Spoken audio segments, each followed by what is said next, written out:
kita lihat dulu bahagian penawaran tu, ya, iaitu sebelum ini kita lihat sampai sampai cukai kan, sampai cukai sahaja.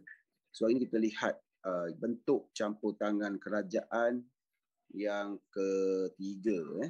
Yang pertama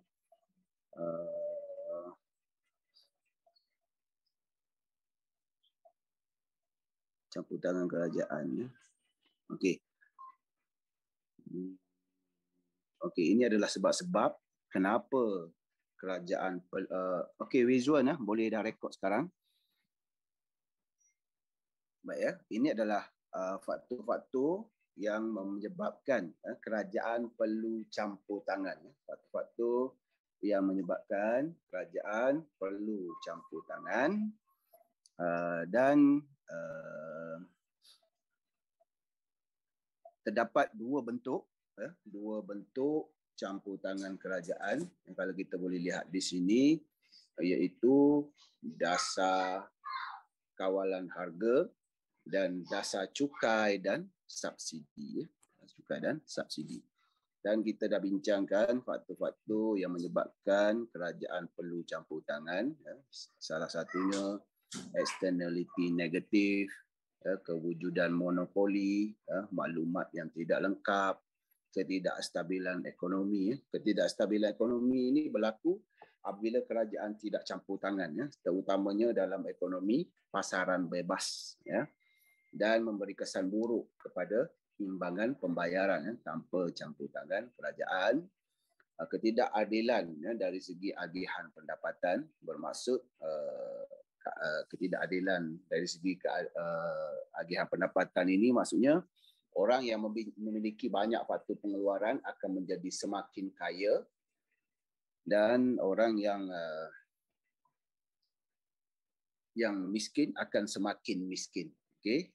Dasar yang pertama kita bincangkan 2 hari lepas ialah dasar kawalan harga yang terdiri daripada dasar harga maksimum.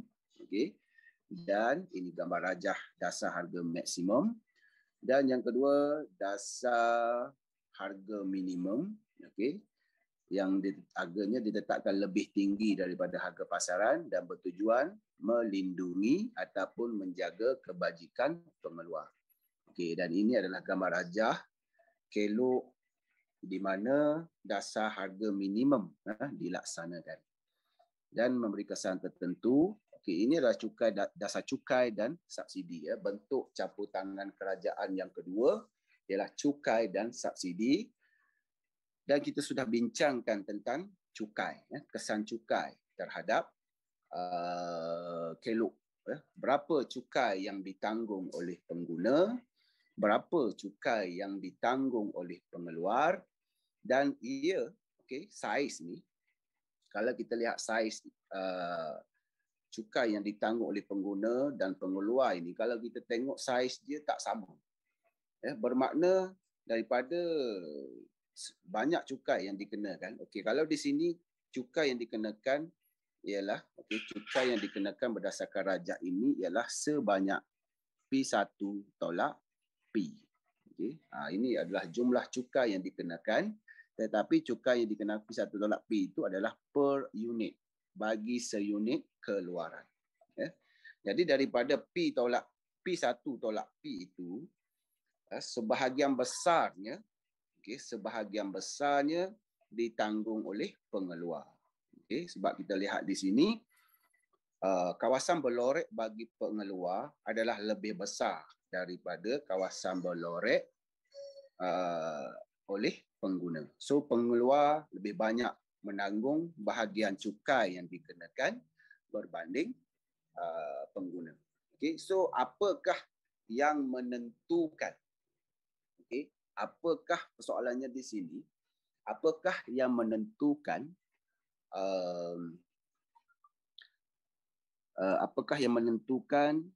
siapa yang lebih banyak menanggung cukai? Apa penentu dia? So dalam gambar rajah ini, penentu sama ada pengeluar ataupun pengguna yang akan menanggung lebih banyak cukai ialah kecerunan kelok permintaan ini. kecerunan keluk permintaan. Okay. Yang kecerunan ini kita panggil keanjalan. Okay. Keanjalan. Tajuk keanjalan nanti kita akan belajar dalam topik-topik seterusnya. Okay. Kecerunan itu merupakan keanjalan yang ada formulanya yang tersendiri. Jadi yang menentukan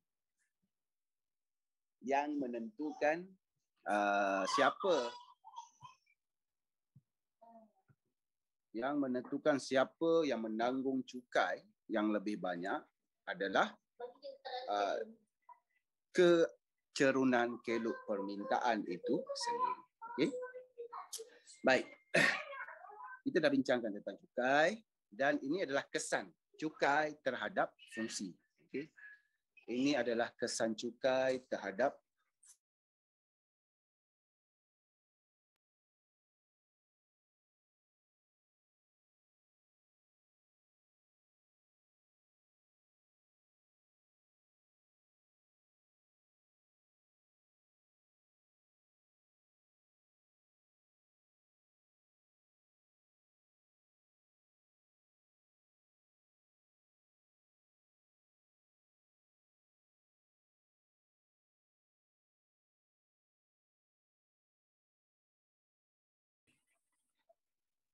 dapat dengar tak suara saya?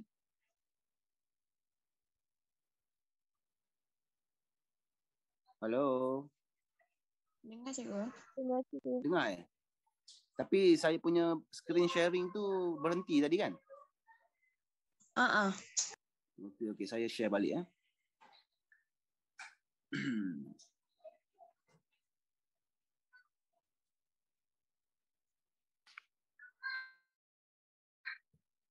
Okey.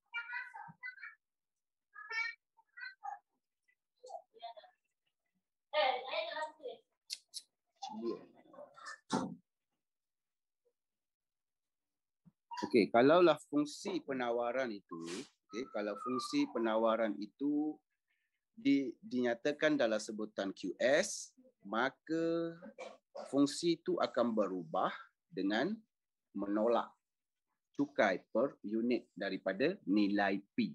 Okey, tetapi jika fungsi penawaran itu diberi dalam sebutan P, maka cukai itu perlu ditambah. Okey, cukai itu perlu ditambah pada hujung persamaan. Okey, pada hujung fungsi perlu ditambah. Bezanya di sini ialah tambah dengan tolak sahaja. Itu bergantung kepada bentuk fungsi yang diberikan. Okey, kalau diberi dalam sebutan QS, maka perlu ditolak dan perlu dikurung. Perlu dikurung P tolak cukai. P tolak T lah. Cukai itu T, simbol dia T. Manakala diberi dalam sebutan P2, dalam sebutan harga lah, dalam sebutan P, perlu ditambah. Perlu ditambah. Itu kesan dia kepada fungsi. Okey. Baik. Kalau kita lihat seterusnya, yang ni topik pada hari ini ialah kesan subsidi terhadap gambar rajah keseimbangan pasaran. Okey. So kita kenal dulu apa itu subsidi. Subsidi ialah bantuan kerajaan. Kita kena jelas kat sini. Bantuan kerajaan kepada pengeluar, bukan kepada pengguna, kepada pengeluar untuk mengurangkan kos pengeluaran. Untuk mengurangkan kos pengeluaran. So kesannya kos pengeluaran akan berkurang, menyebabkan pengeluar akan menambah keluaran mereka. Okay, so bila kerajaan nak pastikan sesebuah firma meningkatkan keluaran, maka kerajaan boleh dengan cara memberi subsidi. Dengan cara memberi subsidi. Dan ini akan menyebabkan keluk penawaran beralih ke kanan. Ini adalah keluk penawaran. Ini adalah keluk penawaran. So bila kerajaan memberi subsidi, katakan ini keseimbangan asal. Keseimbangan asal. So jika kerajaan memberi subsidi, okey, harga keseimbangan ialah P, kuantiti keseimbangan ialah Q, kan? So bila kerajaan memberi subsidi, kelok penawaran akan beralih ke kanan, iaitu kelok penawaran meningkat. Ya, penawaran akan meningkat dan beralih ke kanan, dia akan menyebabkan harga turun dan kuantiti keseimbangan bertambah ke Q1. Okey, itu kesan dia. Ya, keseimbangan akan berubah daripada E ke E1. Ya, itu kesan kepada gambar rajah.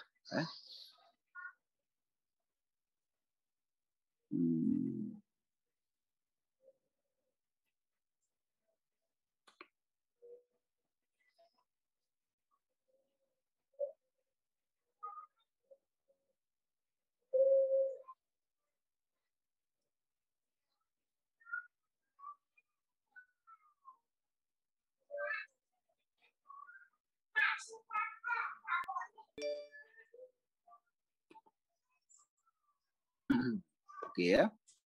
Nampak tak gambar rajah yang saya share ni? Nampak ya? Halo? Nampak, cikgu. Nampak ya? Okey. Faham tak setakat ni kelas? Ada soalan nak tanya tak? Ha? Ada soalan nak tanya? Okey. Ini adalah kesan. Okey, ini adalah gambar rajah yang saya tunjukkan tadi. Bila dilukis dengan baik, inilah bentuk gambar rajah yang baru. Okey, iaitu pemberian subsidi tadi. Okey, pemberian subsidi tadi akan menyebabkan kelok penawaran beralih ke kanan. Ya, beralih ke kanan. Keseimbangan asalnya di E0 ini ya. Ini keseimbangan asal dan keseimbangan baru berlaku di E1. Tapi kita dapati harga telah turun daripada P0 ke P1 dan kuantiti keseimbangan meningkat daripada Q0 ke Q1. Okey, jelas di situ ya. So di sini kita nak lihat ya, bahagian subsidi yang dinikmati oleh pengeluar dengan pengguna. Di manakah lokasi dia? Okey, berdasarkan rajah ini, atas ini ialah bahagian subsidi yang dinikmati oleh pengeluar. Okey.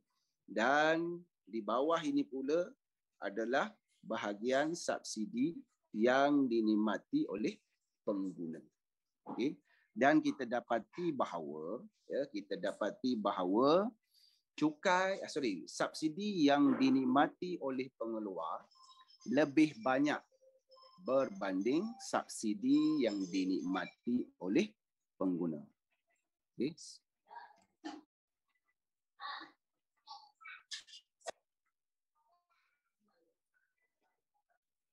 Berbanding subsidi yang dinikmati oleh pengguna. Okey. Masih dengar ya suara saya ya. Jangan kalau tak berhenti dengar, awak tolong Telegram ataupun sebab saya punya talian ni sentiasa putus-putus lah. Saya takut nanti saya bercakap seorang-seorang. Baik.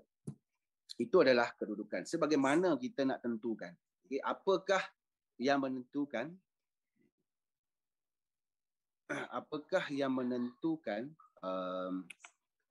bahagian subsidi ya, yang ditanggung yang dinikmati oleh pengeluar? Macam mana? Apa yang menentukan? Apa yang menentukan subsidi ditanggung oleh pengeluar lebih banyak berbanding pengguna? Ada juga situasi di mana subsidi yang dinikmati oleh pengguna lebih banyak berbanding dengan pengeluar. So yang menentukannya ialah keanjalan ataupun kecerunan kelok permintaan dan penawaran juga. Okay. So yang itu kita akan kenal pasti nanti. Okey, kita akan kenal pasti nantilah ya. Tapi bagaimana kita nak melukis ni? Okey, kita lihat dulu berdasarkan rajah, okey. Berdasarkan rajah keseimbangan asal pada E0 apabila penawaran bersilang dengan permintaan pada tingkat harga P0 dan kuantiti keseimbangan Q0. Okey. Setelah ya, setelah subsidi dikenakan. Bukan dikenakan, di sini kita tak boleh dikenakan. Setelah subsidi diberikan. Diberikan, keluk penawaran beralih ke kanan dari S0 ke S1. Okey. Titik keseimbangan berubah. Titik keseimbangan berubah. Titik keseimbangan berubah dari E0 ke E1 dan tingkat harga jatuh dari P0 ke P1 manakala kuantiti meningkat ya, dari Q0 ke Q1. Okay. Jumlah subsidi yang diperoleh oleh pengguna seperti yang saya bulatkan tadilah, saya tunjukkan pada rajah tadi, dan masing-masing di kawasan P0, P1, P0A, E1 dan subsidi yang dinikmati oleh pengeluar pula P0, P2, BA. Okay. Itu luas kawasan ini. Okay. Dah ditanda dah siap. Yeah. So kalau kita nak bandingkan dengan cukai, okay, kalau kita nak compare dengan cukai, pengguna bahagian atas. Dan ini kesan cukai pada gambar rajah. Yeah. Kalau subsidi, pengeluar pada bahagian atas. Okay. Macam mana kita nak tentukan? Kalau awak nak guna saya punya rule, okay, bahagian ni, okay, kita lihat yang ni dengan kawasan ini. Okay. Ini adalah keluk permintaan dan dalam petak besar ni, okay, semulalah saya padam. Okey, baik. Dalam petak yang besar ni, okay, dalam petak yang besar ini adalah jumlah petak yang besar ini kita panggil jumlah subsidi yang perlu dibelanjakan oleh pihak kerajaan. Di petak besar ini. Dalam petak besar ini, ada dua bahagian keluk. Okay? Bahagian keluk penawaran dan bahagian keluk permintaan. So, kita ingat, ya, keluk permintaan adalah pengguna. Okay? Keluk penawaran adalah pengeluar. Okay? Okay? Pengeluar. So, bahagian ini adalah subsidi yang dinikmati oleh pengeluar, manakala bahagian bawah subsidi yang dinikmati oleh pengguna. Itu saya punya peraturan yang saya akan gunakan untuk menentukan bahagian subsidi, ya, yang dinikmati oleh pengguna ataupun pengeluar. Okey. Baik.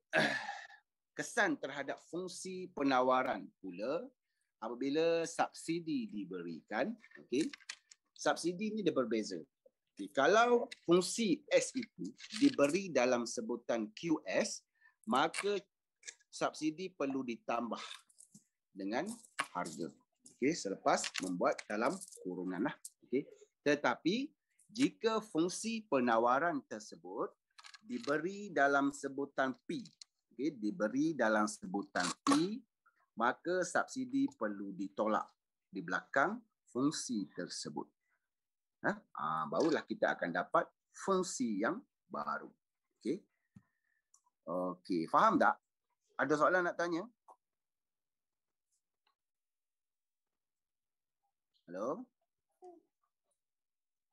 Cempaka?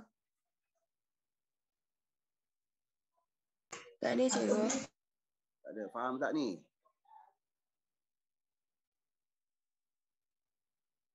Kalau ada soalan nak tanya, boleh tanya sekarang. Okey. Baik, so saya rasa dah habis dah untuk bab berkaitan dengan penawaran ini. Sebelum kita masuk kepada topik yang lain, saya nak pastikan kamu betul-betul faham. Okey. Izni ada? Izni? Faham tak Izni? Ya, cikgu. Boleh ya? Faham ya? Boleh. Okey. Boleh ya. Kalau tak faham, awak boleh tanya sekarang. Saya tak nak awak simpan dulu. Sebab kita nak lihat contoh soalan ni. Okay, contoh soalan tu kamu dah buat ke belum? Ya. Yang saya bagi tu. Okey, sekarang sekiranya kamu dah buat, saya andaikan kamu dah buat lah ya. Sebab saya just depend kepada kepercayaan semata-mata. Kalau kamu tak buat, itu tak buat macam mana kan? Tapi kita akan bincangkan soalan itu sekarang. Kita lihat topik-topik yang berkaitan, okay, dan tolong tandakan soalan-soalan yang telah kita bincangkan. Okay, yang sudah kita bincangkan. Baik. Okey. So sekarang saya nak tunjukkan satu soalan contoh daripada soalan yang saya kongsikan sebelum ini. Ya, daripada soalan yang saya kongsikan sebelum ini. Sekejap ya.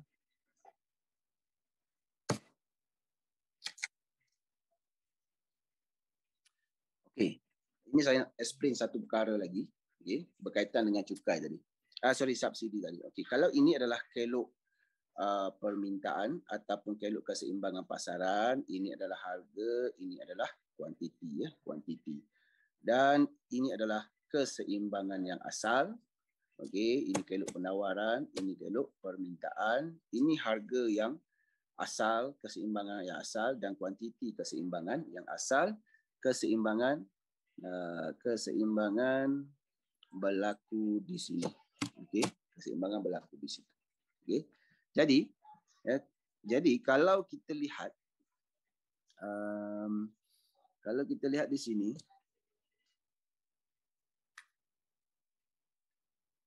okey, keseimbangan berlaku di E ni ya. Okey, keseimbangan. Baik, sekiranya kerajaan memberi subsidi, okey. Sekiranya kerajaan memberi subsidi, ya, kelok penawaran akan beralih ke kanan. Okay, yang kuning ini adalah yang barulah, okay, ke kanan, dan harga yang barunya ialah P1 dan kuantiti keseimbangan yang baru ialah Q1. Okay. Jadi macam mana kita nak asingkan? Okay. Bagaimana kita nak asingkan, ya, antara bahagian subsidi yang dinikmati oleh pengguna dengan yang dinikmati oleh pengeluar. Okey. Awak kena tambah garisan ini saja, yang biru ni ya. Okey, awak tarikkan daripada E2 ni, daripada E1 ni, awak tarikkan ke atas, okey, sampai sini, lepas tu bawa ke tepi. Okey, bawa ke tepi. Dan pada hujung ni tandakan P2 misalnya. Okey. Dan di sini awak sambungkan. Awak sambungkan. Jadi yang atas ini ialah bahagian subsidi yang dinikmati oleh pengeluar, dan yang bawah ini ialah bahagian subsidi yang dinikmati oleh pengguna. Okey, itu dia punya cara dia. Okey, itu adalah cara untuk menentukan bahagian subsidi yang dinikmati oleh pengguna ataupun pengeluar. Okey, ataupun pengeluar. Baik. Yang kedua, saya nak tunjukkan satu lagi contoh. Okay, saya nak tunjukkan satu lagi contoh cukai pula. Okay, macam mana kita nak dapatkan bahagian cukai yang ditanggung oleh pengeluar ataupun pengguna berdasarkan gambar rajah. Okay, ini adalah keloknya. Okay, ini adalah keloknya. Ini kuantiti. Ini adalah harga. Okay. Baik, ini adalah keseimbangan asal, iaitu ini D, ya, semula-semula. Okay, ini D, ya, dan ini adalah S. Okay, ini adalah harga keseimbangan asal, dan ini kuantiti keseimbangan asal yang berlaku pada titik E. Okay. Baik, bila cukai dikenakan, okay, ia akan meningkatkan kos pengeluaran firma. Ia akan meningkatkan kos pengeluaran firma. Maka kelok penawaran akan beralih ke kiri. Ya, ke kiri, iaitu ke S1. Okay. Ke S1. Baik. Ke kiri ya, balik ke kiri ke S1. Ya. Jadi macam mana kita nak tentukan? So sekarang ini kita dah dapat kita sudah dapat keseimbangan yang baru dengan kuantiti keseimbangan menurun ke Q1 dan harga telah meningkat ke P1. Ke P1. So untuk cukai, okay, yang warna biru ini yang awak bahagian garisan yang awak perlu tambah. Okay. Ya, untuk mendapatkan bahagian cukai yang ditanggung oleh pengguna ataupun pengeluar. Iaitu bermula, ini adalah E1 kan. Okay, E1. Tetapi untuk cukai, kamu kena mulakan di sini. Persilangan garisan Q1 tu dengan kelok penawaran yang asal. Daripada persilangan itu, awak bawa ke kiri. Dan tandakan misalnya P2. Okay. Tandakan misalnya P2. Maka bila awak tandakan P2,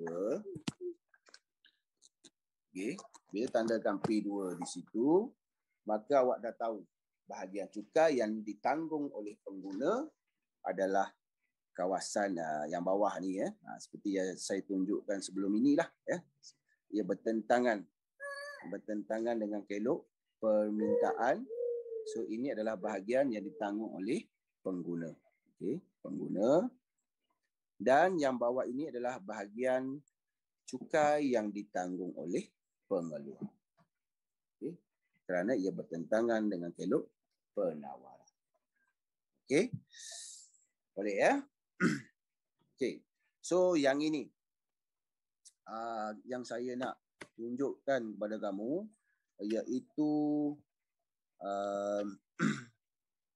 iaitu contoh soalan yang kita bincangkan sebelum ini iaitu yang kamu buat tak? Soalan yang saya share sebelum ini. Ini adalah soalan yang saya share sebelum ini. Okey.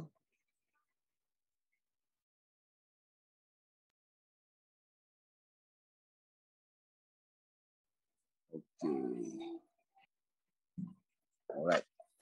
Baik, ini adalah kelok yang saya share sebelum ini. Okay.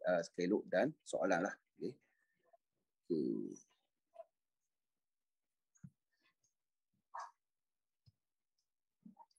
Baik, kita pilih satu soalan.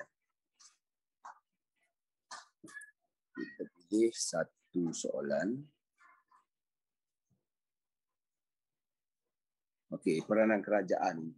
Okey, peranan kerajaan. Baik. Okey, soalan nombor 23 ni. Okey, soalan nombor 23. Soalan nombor 23.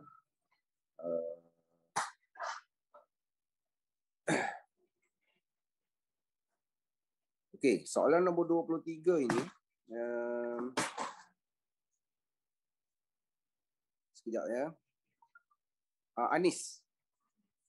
Anis ada tak Anis? Anis tak ada cikgu. Anis tak ada. Okey. Teh Yi Hui. Teh ada tak Teh? Ada cikgu. Okey, Teh. Soalan nombor 23 itu, apakah jawapannya?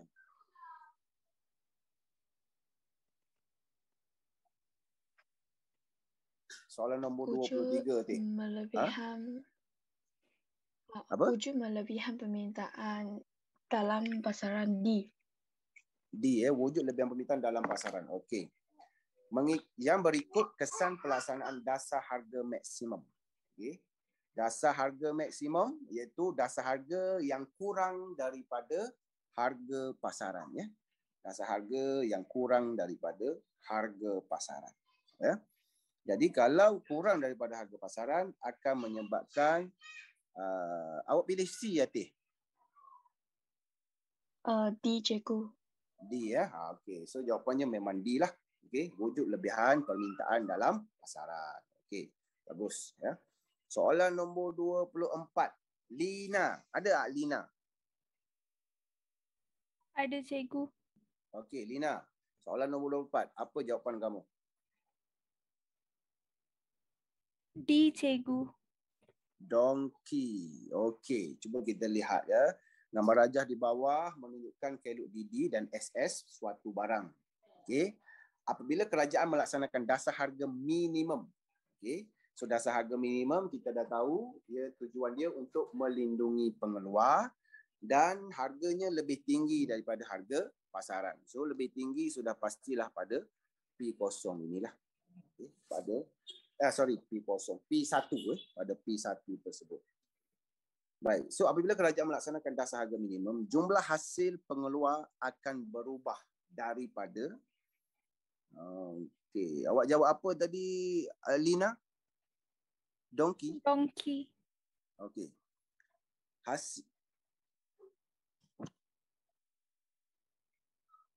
Okey, bila kerajaan melaksanakan dasar harga minimum, jumlah hasil pengeluar akan berubah daripada, awak jawab D ya, OP0, OP0,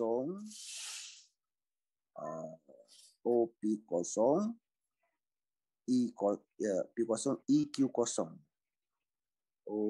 OP0, EQ0 kepada OP1, KQ2. OP1, KQ2.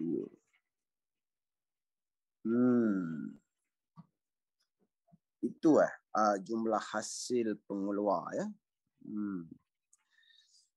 Ya ke macam tu? Macam mana awak dapat macam tu Lina? Betul ke awak jawapan awak tu?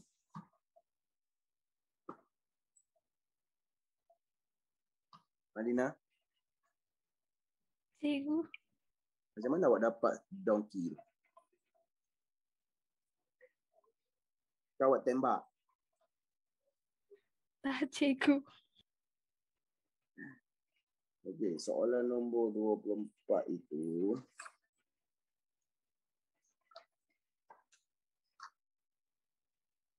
Ya. Saya cek dulu. Sebab dia sebenarnya dia bergantung kepada kelok permintaan ya.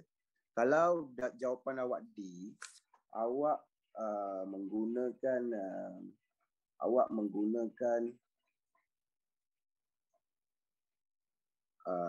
kelok penawaran. Okay? Awak menggunakan kelok penawaran, iaitu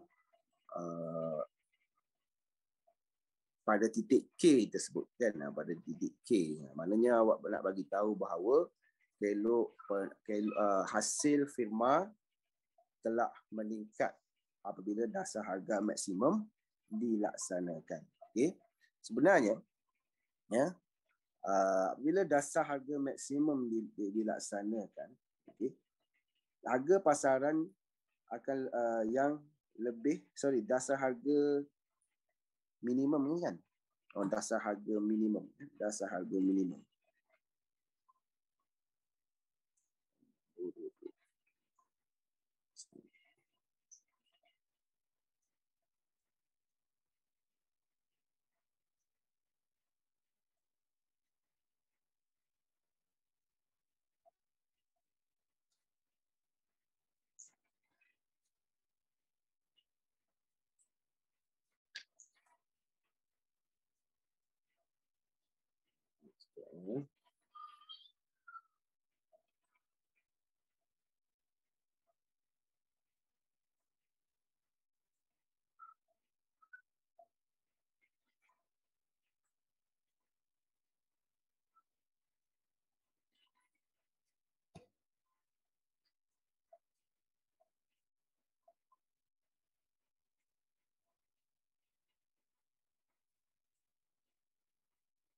Okey.